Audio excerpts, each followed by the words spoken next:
Des combats ont éclaté entre les forces armées de la République démocratique du Congo et FARDC, soutenus par les Wazalendo, et le rebelle du M23, appuyé par l'armée rwandaise, ce samedi 25 janvier sur des fronts dans les territoires de Monsisi. Il s'agit de l'axe Mweso dans la chefferie de Bachali et celui de Sake dans la chefferie de Baoundé. Depuis les premières heures de la matinée, des témoins rapportent des détonations d'armes lourdes et légères, notamment sur l'axe Sake, entraînant une montée de la panique parmi les habitants de la ville de Goma. L'armée congolaise, soutenue par les Wazalendo et les casques bleus de la MONUSCO, tente de repousser les rebelles qui occupent la cité de Sake depuis plusieurs jours, tout en cherchant à contrer leur avancée vers Goma. Des affrontements violents ont également été signalés dans l'agglomération de Mweso entre les rebelles du M23 AFC et les Wazalendo des groupes ACN2H et N2C rénovés. Des détonations puissantes ont été attendues depuis la colline de Mbouhi. Je cite, les échanges de tirs et tendas créant une panique générale parmi les habitants. Le FARDC et les combattants Wazalendo sont déterminés à reconquérir plusieurs localités, a confié Telesfor Mitondeke, rapporteur de la société civile de Monsisi. À Mweso, au moins 2 civils, à savoir une femme et une enfant, atteints par balle, ont succombé à leurs blessures, peu après leur admission à l'hôpital de Mweso. L'Union européenne a exprimé son inquiétude face à l'escalade des violences.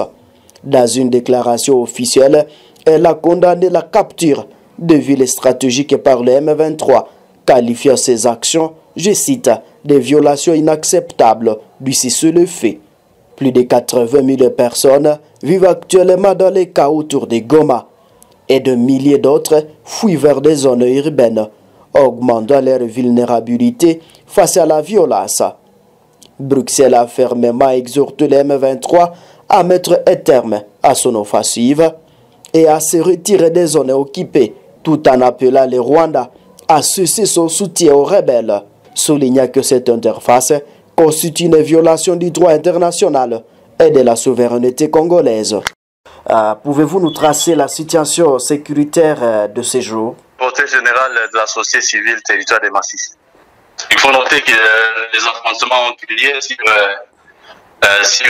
l'axe Sake-Goma. Donc, entre Sake et Goma, aux alentours de la cité de Sake, c'est là que se sont concentrés les affrontements de ces jours.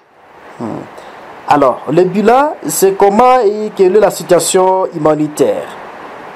La situation reste confuse, d'autant que jusqu'à ce soir, les détonations sont toujours entendues, donc aux alentours de la ville de Goma, sur l'axe Sake, donc aux environs de Sake, aux alentours. Les détonations sont toujours entendues. D'ailleurs, il y a un véhicule blindé des Nations Unies, donc de la MONUSCO, qui a été ciblé par les bombardements des terroristes rwandais, M23, au niveau de Kasengesi. Et voilà. Donc la situation reste confuse dans la région. Et cela étant, les tissus humanitaires restent généralement délabrés. Et donc il y a une catastrophe humanitaire dans la région. Et la population prenne quelle direction, Mitondeke? La population ne sait plus quelle direction prendre. Vous savez que, par exemple, la population qui habite la ville de Goma, elle est en train de connaître des troubles, les bruits des armes, en fait, sur toutes les directions, notamment sur la direction Nyiragongo, en direction de Rutshuru, qui est déjà occupée, au niveau de Rutshuru, mais aussi toutes les violences orchestrées par les Rwandais au niveau du territoire de Nyiragongo, pourtant un couloir qui devait aider la population à sortir. Il y a aussi en fait cette direction de Masisi, de l'axe Sake, qui aussi est en turbulence et où ça brille presque tout le temps. Aussi généralement presque tous en prise de l'ennemi. Donc la population de la ville de Goma ne sait plus par où sortir en fait. C'est presque prise en otage, ceux qui en tout cas se trouvent face à quelque chose qui en tout cas ne donne plus les choix, ne donne plus les droits des choix à la population en termes de direction à prendre. Donc c'est une population plus prise en otage. Alors comment les forces armées et les Wazalendo se comportent sur la ligne de front? Écoutez, après environ 3 jours de combats intenses sur le retour des Sahel, après toutes les tentatives perpétrées par l'ennemi, notamment les tentatives en ville de Boma, mais aussi sur la direction de Nyiragongo, Kanyamao, il y a eu des affrontements. Hier aussi, il y a eu des rounds de cette direction. Il faut dire à l'opinion comme le en tout cas, comporter mais encore une fois, là, ils faudra souligner aussi. Il y a eu les forces de la SADC et aussi les forces de la MONUSCO qui sont intervenues aussi sur la direction des SADC et qui participent aussi activement aux derniers affrontements. Donc, après toutes les tentatives, après toutes les dernières tentatives du Rwanda pour, en tout cas, pour passer en vue des Goma. Alors, vous êtes le président de la société civile. Qu'est-ce que vous pouvez avoir comme message, en tout cas, à ceux qui vous suivent, même aux Congolais qui vous suivent de partout à travers le monde? Il y a la démarche, il faudra que toute l'opinion sur le plan national tout comme international. Vous savez, la population congolaise, et surtout celle des zones en droit de les exécuter à la population congolaise, on voit que c'est partie de la République traverse une calamité inédite. Et le secteur de la vie nationale, aujourd'hui, on ne sait plus parler des difficultés sociaux, humanitaires ou économiques. Donc, les développements, on n'en parlait plus. Donc, les secteurs de la vie nationale sont en période de violence. D'autant que tous ces secteurs dépendent de la situation sécuritaire. C'est là l'état délabré. Et donc, il y a un péril à la humaine. Le mal étant profond, il est urgent que la communauté nationale, qu'internationale, en tout cas, que chaque parti puisse s'assumer et que chaque parti puisse retrouver sa conscience. Vous savez, aujourd'hui, il était en fait urgent que la communauté internationale prenne le courage de sanctionner les compagnies au regard des gens commis des situations que la communauté internationale n'est pas épargnée par cette barbarie. Je venais de vous parler qu'il brigade des Nations Unies qui vient d'être la cible des bombardements de l'ennemi aujourd'hui. Et donc d'ailleurs, et là, il y a eu des mots du côté des Kakébé, c'est déjà selon déjà les informations et à notre position. Donc, il est urgent que la communauté internationale prenne le courage de sanctionner le Rwanda. Et le fiche carrément les militaires rwandais, c'est souvent si les sols congolais. Que le Rwanda soit sanctionné, il faut que tous ces autres pour l'agression, notamment à Ouganda et l'Ouganda.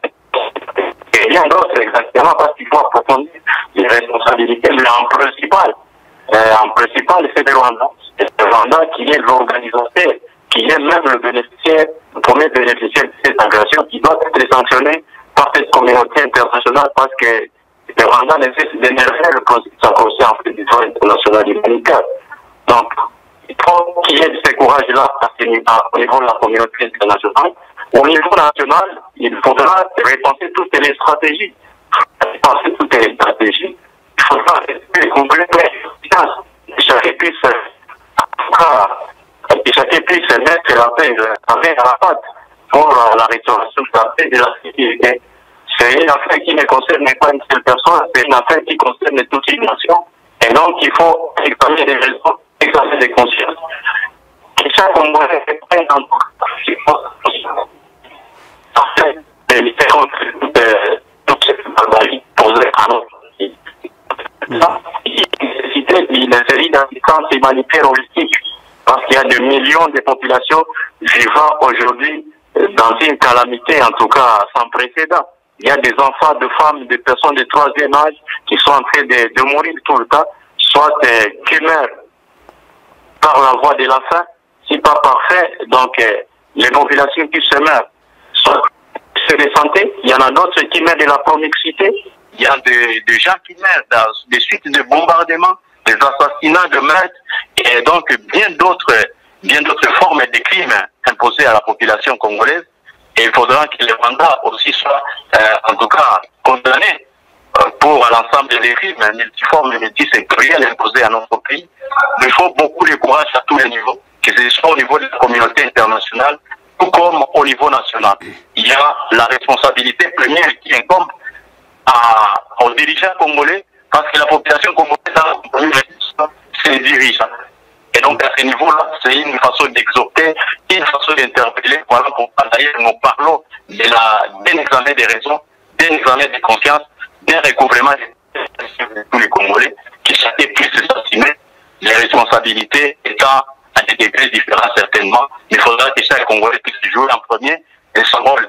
Et ainsi suivra alors des immeubles qui ne viendra pas non plus à notre pays. Mais nous devons déjà son propre responsabilité. Et nous assumer et chercher à imposer ce pour à travers la sous-région, les finances et à travers le monde entier. Parce que la souveraineté de la République démocratique du Congo n'est pas négociable. Et c'est là que nous devons donc prendre conscience et démarrer route à tous ces adversaires qui respectent nos familles tous les temps parce qu'ils sont révoltés. En tout cas, Télésphore Mitondeke, nous vous disons sincèrement merci d'avoir accepté notre invitation. C'est moi qui vous remercie.